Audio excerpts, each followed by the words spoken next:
Welcome to Inside Politics with Kevin Klein, beyond the headlines, beyond the spin. Straight facts, sharp analysis, and common sense conversation you won't hear anywhere else. Let's get started. Welcome to Inside Politics. I'm Kevin Klein. I'm joined today by my colleague at the Winnipeg Sun. He's also a professor of political sciences at the University of Manitoba, Royce Koop. Royce, thank you so much for joining me this afternoon. Yeah, no problem. Nice to be here. I want to talk about the new cabinet. Now, yesterday, Prime Minister Carney came out with his new cabinet. I'm really trying inside to give him time to prove himself, right? He won the right to be the prime minister, and I want to be able to give people time because I think we're so quick to react nowadays in politics. The election is what the election is. The people have voted. We have to live with that right now. So I really want to give him time, but I was a little disappointed because I didn't see that senior executive in him by bringing in a whole new cabinet with a lot of energy and a lot of clear mandates. Yeah. Yeah, it's interesting you say that. I had a similar take. I thought that in some ways the kind of executive it was coming through in his decisions. I guess like if you're going into a new management role, it's maybe not a good idea to fire everyone and to replace them. Whereas in politics, sometimes that's probably a good idea. And in this cabinet, what we saw is Mark Carney kept on. Half of the cabinet was there before. They were Trudeau era cabinet ministers, including the biggest names, the people most closely associated with Justin Trudeau, and all of the policy failures of the last 8, 9 years are all still sitting there in cabinet. And so I can see on one hand, Carney is prioritizing experience to some extent. I think that makes sense in some situations, but this is was an opportunity for him to clear house, to have a clean break from Justin Trudeau, to have a clean break from a government that was very unpopular before Trudeau left. And instead, what we got were a lot of the exact same faces. I was really surprised to see that, to be honest. Well, for people that may be watching the show for the first time or have watched it a few times and not realized, I was a cabinet minister, a provincial cabinet minister under the Progressive Conservative Party in Manitoba, and I really saw the cabinet positions as patronage appointments. They're not necessarily picking the person they feel is best suited for that portfolio.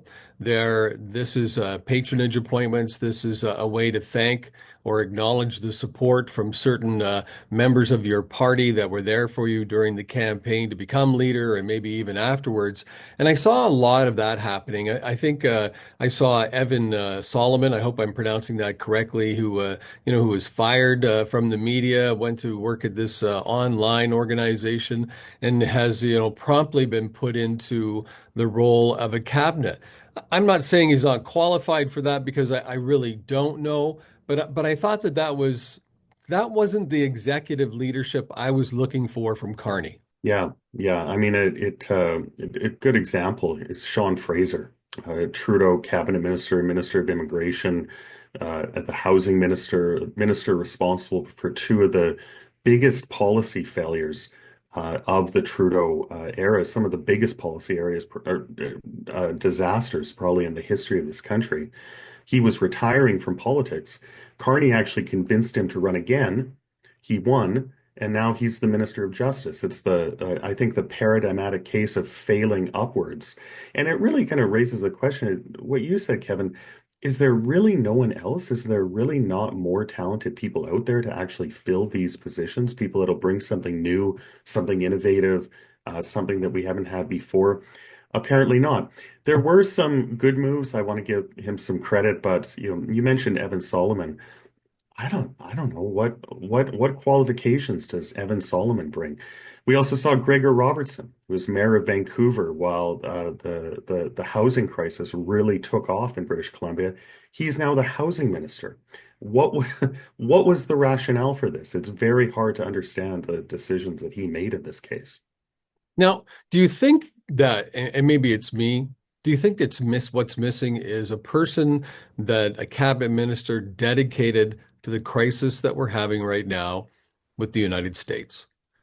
I thought this would have been an opportune time to have a cabinet minister specifically focused his or her time 100% on the issues that we're having with the United States. And I didn't see that. I'm a little disappointed in that. I agree. I want to give Carney the benefit of the doubt. I truly do. He's our prime minister now. Whether we like it or not, we have to get behind our prime minister. We have to get behind our political leaders, hold them accountable, but we have to give them a chance to prove themselves.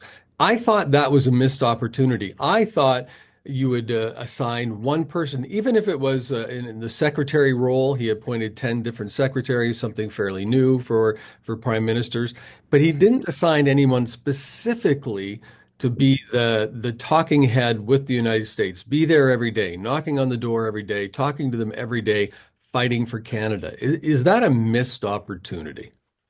Yeah, absolutely. And to the point on the size of the cabinet, before the election, Carney made a big deal about how he had appointed a streamlined cabinet, and now, once you count these new positions, there used to be called parliamentary secretaries. He's called them secretaries of state. The cabinet is just as big, if not bigger, than in the past. So he's doling out favors just like every other prime minister has. Um, in terms of the U.S., there is a new cabinet committee focused on Canadian sovereignty. But yeah, I agree with you. I do have to say that we Anita Anand has moved into the role of Minister of Foreign Affairs. That is a big improvement over the previous minister. I can't remember her first name. Melanie. Yeah, Jolie. Big improvement. Serious person, one of the better, not the best communicator, but I think one of the more high performing ministers from the Trudeau era that again, Carney had to convince to run again. She wasn't going to run again. Carney had to convince her to run again. And so that's probably good for the relationship with the United States. But yeah, I mean, I would have also liked to see more thinking outside the box, someone that is, going to be focusing solely on this. We do have a new cabinet committee that's going to be doing that, but I think one kind of point person that would have made a lot of sense, and we didn't see that. I think we also need to talk about what's happening in terms of Western Canada. The city of Winnipeg has, for the first time in a long time, there's not going to be a single cabinet minister from the city of Winnipeg. He gave Terry Duguid the boot after a month as a minister. It kind of seems pretty cold to me, but uh, Winnipeg, Regina, Saskatoon, Calgary, the some of the fastest growing, most important cities, metropolitan areas in Canada do not have a single cabinet minister. Compare that to Brampton, Ontario, one city which has three cabinet ministers, three of them from one city, and we don't have a single one from the any of the major prairie cities, with the exception of Edmonton. I don't know who advised him on that, but I think that's a major concern moving forward. And I'd like to point out that all those that say there is no division, there is no separatism happening within our country, you're absolutely wrong. That's my opinion. I think you're absolutely wrong because exactly what you just laid out for us, Royce, is why Alberta, Saskatchewan, and others are talking about separating. They're talking about having that voice because or vote because they don't have a voice at the table. And having two, did you say two cabinet ministers from Brampton? Uh, Three, three, three three from cabinet one ministers. city in Ontario. Yeah, so you have three from one city, and you only have one from Alberta, which is the province pumping in all the money. I mean, you're basically setting yourself up for fail. And I guess this, I'll go back to what I said before. Carney played on the fact that he's a successful business person. He's got degrees in economics. He knows how to invest money. He knows how to run a business. This is not how I believe you run that business. He should have reached out to Western Canada more. I honestly thought we were going to have some more cabinet ministers from Western Canada than we did. I actually thought that would have been a great sign. That would have been Carney saying, look, I'm going to work with you. You're going to be a part of my team. You're going to do it my way, but I'm going to work with you. I'm going to give you a seat at the table. That didn't happen. The other thing that I think is missing from this guy who claims to be, a super economist, successful business person, no clear directive for any of these cabinet ministers or secretaries of state. There's no clear directive. There's no way to measure their success. And if you can't measure somebody, you can't manage them. Yeah. And you should know that because that's management 101. He's not doing that. Where's the accountability? These are all like when I was in politics, and maybe I was a patronage appointment, probably was, right? Because I came in, it was a by-election, they had to win the seat. So of course they wanted to give me a cabinet spot. But I think they're given out for all the wrong reasons. I think you have to give them to people that are qualified, and I'm still struggling, still struggling. I don't see a lot of people qualified to be in the roles that they're in. Yeah, and the question of expectations is going to become really important. Evan Solomon is now the Minister of AI. Well, what does that mean? What is he going to accomplish in that role? We have no idea. He's Um, gonna put it into chat and find out. yeah, actually, that sounds like a pretty good job. You just Yeah. get Chat GPT to do your job for you. But Gregor Robertson is the housing minister. Someone asked him today what he's going to do, and in the role, and his response was that we need more social housing. We need more government-built housing in this country. That was it. That that was the entirety of his answer. Uh, Mark Carney's government is supposed to be a clean break, and that's the response of his housing minister. The idea that we're going to solve the housing crisis in this country through governments building houses exclusively. There's a role for social housing. There's a role for low income housing. There's a role for affordable housing that the government builds and maintains. But give me a break. We're not going to get close to solving the housing crisis in this country if there's not real market-oriented solutions. And it seems from the first couple of interviews that Carney's new housing minister doesn't agree. He's going to be focused on building social housing rather than large-scale market solutions to this crisis. We're not going to get an answer to this. No, I think that we're still going to be in a housing crisis for some time. Tell me, because you did mention it earlier, and so did I. I want to give Carney a chance. What bright lights do we see with these cabinet appointments? So where is their hope right now? I think I mentioned Anita Anand moving to foreign affairs. It's a big improvement. That's kind of a criticism of the previous minister, who I don't think was very effective. It was a good move. She's as I said, not the best communicator, but I think a good performing minister. I think one of the problems with this cabinet is that we promoted people who might actually be kind of good communicators, but they're not going to actually be good ministers, and that's the wrong approach. Carney should be prioritizing results rather than style. We want the steak, not the sizzle. One other thing is Tim Hodgson is a new member of parliament. He went directly into cabinet. He had very extensive financial corporate executive experience. He's the new natural resources minister. That's a good appointment. I think most people thought that he was going to go into cabinet. He has some experience working with Carney as well prior to government. I think he'll be a good minister. The fact that Carney dropped Jonathan Wilkinson is a good thing. This was a minister that was just pointlessly antagonistic with Alberta, with people that are in favor of resource development. The fact that he kept Stephen Guilbeault in the cabinet is a disaster. I have no clue what this guy is doing. There's actually good MPs elected by the Liberals from Quebec. Keeping him in the cabinet is just kind of shocking, to be honest. I'm really surprised he did that, and it'll be problematic for him moving forward. On the resource development side, we do have some new ministers here, and so we want to kind of give him a little bit of time. I'm not totally optimistic thus far, but we'll give them time to see what comes out of that. I'm not sure we're going to get any pipelines built, but we'll see. How much time do we give? That's where I wanted to go in our last little bit here. How much time do we give? Because as an executive, myself, owning a company, you give people time. You have to give people time to do their job. You have to give people time to succeed. You have to give them the support to succeed. You have to give them the tools to succeed. How much time does Carney give each one of these cabinet ministers to perform?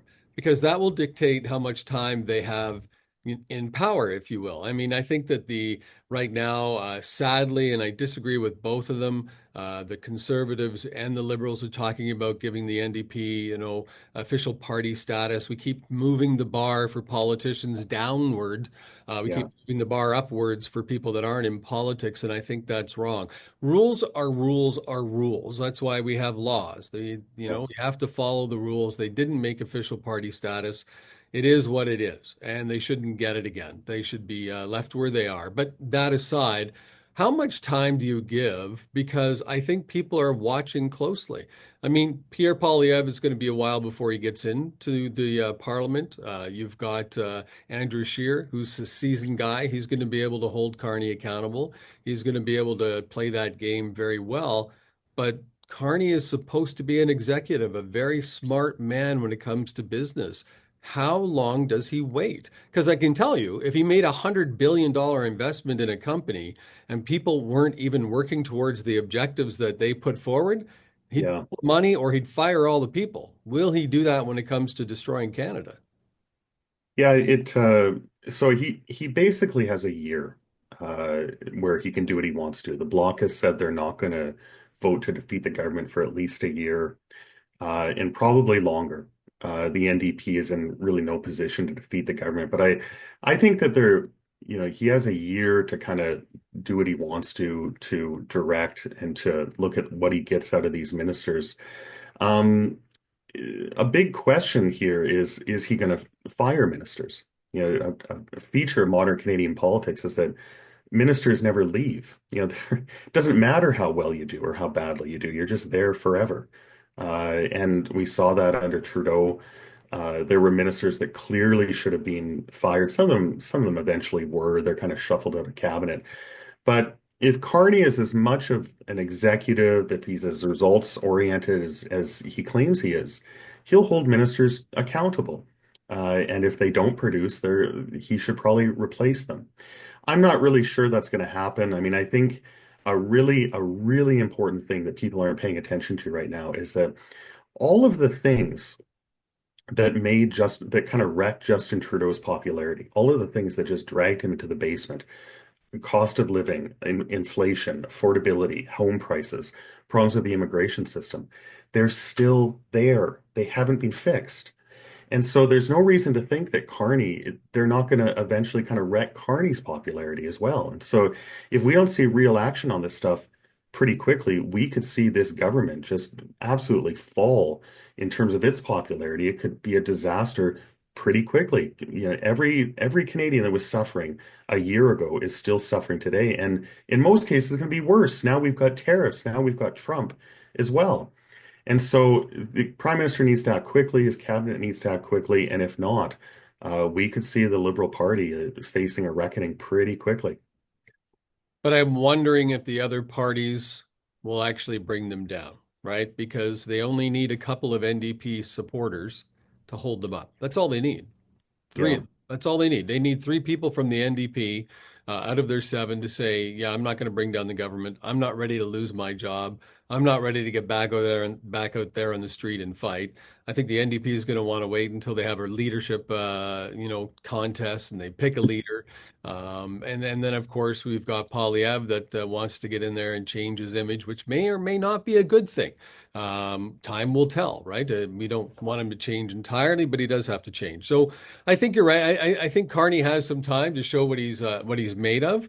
I hope that he does. You have to, again, I fall back onto his business background. That's what I thought was going to come to the forefront after the election. I really thought now we're going to see the executive out of Carney, right? Not the politician, because I'm a big yeah, fan of not having politicians keep running for politics. I like the fact that we bring business people in from outside of politics to run the country differently.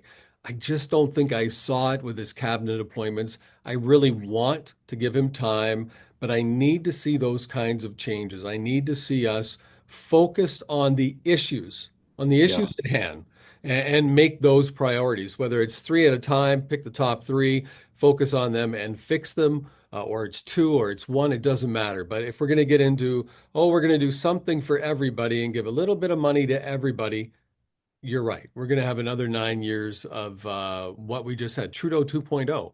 And I myself, I don't think Mark Carney wants to be remembered as Trudeau 2.0. I don't think anyone wants to be remembered that way. So the ball's in his court, though, right? It's in his court, and he has to make these changes, and hopefully those changes will come. What do you expect is going to happen with the First Ministers meeting coming up? Do you think they will walk out of there with a trade pact for all across Canada? No, no, no. I think there are things that you can do. Interprovincial trade barriers are they're a tougher issue than people realize. There's a reason that those barriers are there. Usually for quite parochial political reasons. The maritime provinces in particular like to protect, interests within their own provinces. There's things that can be done to get rid of those barriers. We should do everything we can, but they've been there a long time. They're complex, and it's not, the government can only do so much on some of these things. So definitely we should get rid of these things as much as we can, while also being realistic about it. I don't know. I mean, I think that the premiers are reasonable people. Uh, I think they'll want to work with the new prime minister. They're not gonna lose it right out of the gate. I think Alberta has legitimate concerns. Alberta and Saskatchewan in particular, they've had years of frustration with a federal government that has basically blocked their aspirations, and they're not unreasonable. The ability to ship Alberta energy products to markets other than the United States, that's not an unreasonable ask. And the whole reason we have a federal government is, well, not the whole reason, but part of the reason we have a federal government is to bring these kinds of projects, when there's conflict between provinces, when you can't get agreement, the federal government does need to kind of come in and have a strong hand and ensure that these things happen. I'm not convinced they are going to happen under Carney, but it's not going to take long for Danielle Smith for Alberta to figure that out. And it could be quite something. We could actually have a national unity crisis in this country in the years ahead, just not in Quebec, in Alberta. And so that's going to be something that Carney has to deal with. Is he equipped to deal with that? I don't know about that. But I think it's something that we all have to stop and take note of and go, these are very scary times for our country right now. We're not battling the US anymore. That's who we should be fighting right now. We should be fighting for our economy. We should be creating jobs.